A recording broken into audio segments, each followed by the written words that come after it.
بھائی زمونږ دا کار چې دی نو دا مونږ په 1982 کې خپل کار شروع کړی دی. دې نه مخکې زمونږ مشر راغلی و چې صابرون شاه نوم دی او یو پښتانه او د بونیر سره تعلق دی. په پښتنو کې اول زمونږ نه علاوه دا کار چا نه دی کړی. په 1982 کې خپله ټیکه شروع کړله. د هغې نه مخکې استادان چې ځینې کچیان دي او د هغې نه وروسته دا کار مونږ ټول ماشاءالله په پوسټونو په حساب روان دی. مشران ځي او کشران راځي او دا کار زده کوي. په دې کې ورکوټي لانچونه چې څومره لانچ ورکوټی نو دومره خرچه کمه راځي. بیا د هغې د مال مسله ده چې بار مال د پاکستان نه بار مال لګوي نو د هغې ګران وي او چې دننه پاکستاني مال لګوي نو هغه ارزان وي. لکه په دې کې دننه چې کوم مال لګي نو هغه سپېده ورته وایي چې لاچي او کیکر ببر او لرګی چې کوم لرګی لګي نو هغه لرګی لګي او بار نه چې کوم راځي نو هغې ته بلاو وایي برماټک وایي او پین وایي. نو زیاتره اوس خو پین نه راځي او برماټک او بلاو راځي. لرګي د برما نه راځي، د افریقې نه راځي، بنگلادیش نه راځي، د انډیا نه راځي. لرګي چې دی ټول نه کمزور لرګي چې نن سبا 8000 روپۍ فوټ دی. د 8000 نه والا تر 30000 روپۍ پورې دی کې فوټ ملاویږي. بیا په دې کې برماټک دی، په برماټک کې بیا افریقن دی، افریقن ګرځان دی او چې کوم اوریجنل نو هغه ګران دی. یو لانچ دی د 40 فوټو نن سبا چې کوم په مارکیټ کې چلیږي هغه نو 40 فوټ دی، 40 فوټه دی. هغه 40 فوټه دی د 800 له دو بره په موږ د بر په حساب دی، مزدور چې بر پولی د هغې حساب دی. 800 له دو بر په والا لانچ نن سبا کامیاب دی. هغه که لاړ شي نو نن سبا دا ډیزل ګران دی نو د هغې خرچه کمه او په کمو میانو باندې د هغې ګزاره کېږي. 800 له دو والا برپ والا بلاکونو ته والا 400 بلاک لګي.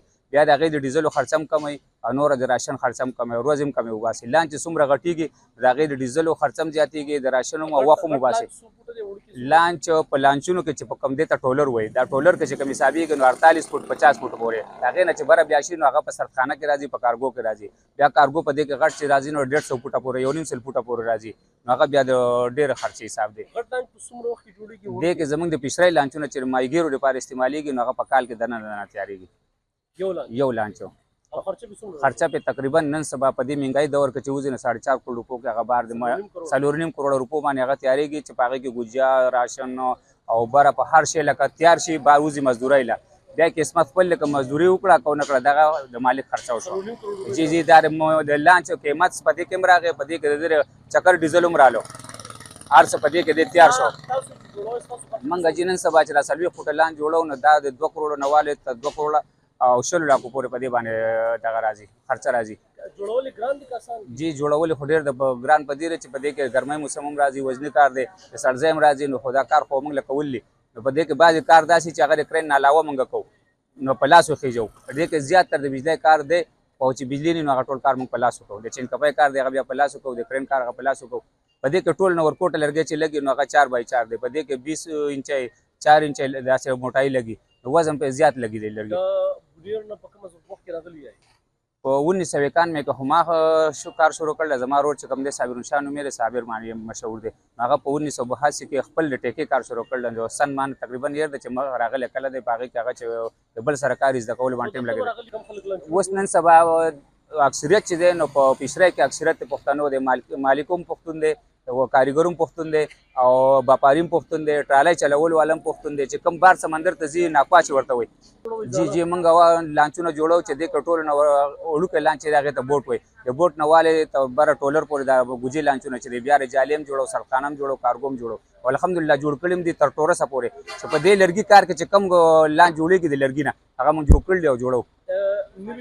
جی نوي هم جوړو، زاړه مرمت کوو.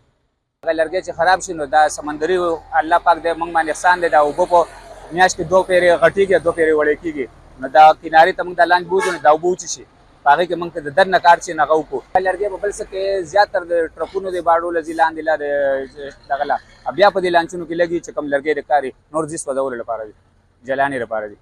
میخې بیا کپنۍ ته ځي، ګولډ بیا کپنۍ ته ځي، په کباړ کې هغه بیا نوی کېږي.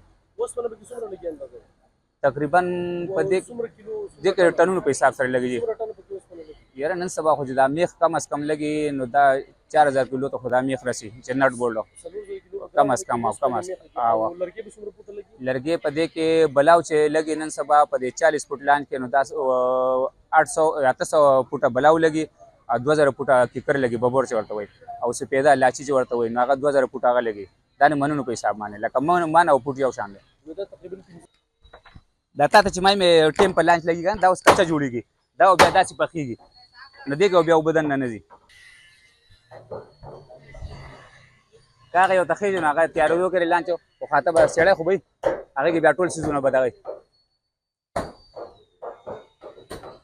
دا ویښ کې کم چې غټ لرګی لګي دې ته پټان وایي اردو والا ورته پیل وایي او دا پاسه دا سیده لرګی چې کم لګي نو دې ته موره وایي د دې نه ویښ د دې بنیاد جوړوږي دا یو لرګی چې کم راشي دې ته پټان وایي د دې نه دا ټوټل لاندې دارومدار په دې باندې دی بیا دا بار تختې چې لګي دا کچه لګي لکه په دې لاندې کې چې لګي دې ته کرکڼي وایي بیا دننه په دې کې چې کم دا پختۍ لګي دا کاږه لرګي دې ته لی او پسو وایي بیا د هغې د پاسه تاګرې لګي تاګرې لګي د دې نه بیا بنیاد شروع شي پاسه بیا چت لګي هغې ته ډیک وایي په هغې کې بیا د ډیک په ځای ګاډور په ځای لرګي لګي تقریبا 5x12 15 انچه او غټ 12 انچه غټ راځي لمبای بیا د اوږدواله چې دی نو هغه د لاندې په حساب 20 فوټه 2 فوټه د هغې نه بره چې بیا د لګي دې ته توره ګوله وي د غټ لرګي ته د دې نه بره چې بیا لګي هغې ته سپینه ګوله وي دننه نه بیا په دې کې ډاریکونه ورته وایي هغه د کرین کار کوي هغه یو کوږ لګي یو سیده لګي نو هغه چې سیده لګي هغه رکاوټ دغه کوي لکه جام کوي دغه او کوږ چې لګي هغه د کرین کار کوي نو په هغې باندې میانو انجنان او د خپل وزن کار کوي دا پټان دا لرګی دی دې نه شروع شي دې ته ساس پاچا وایي دا غټه لګي دې نه بیا بنیاد شروع شي دې ته موره وایي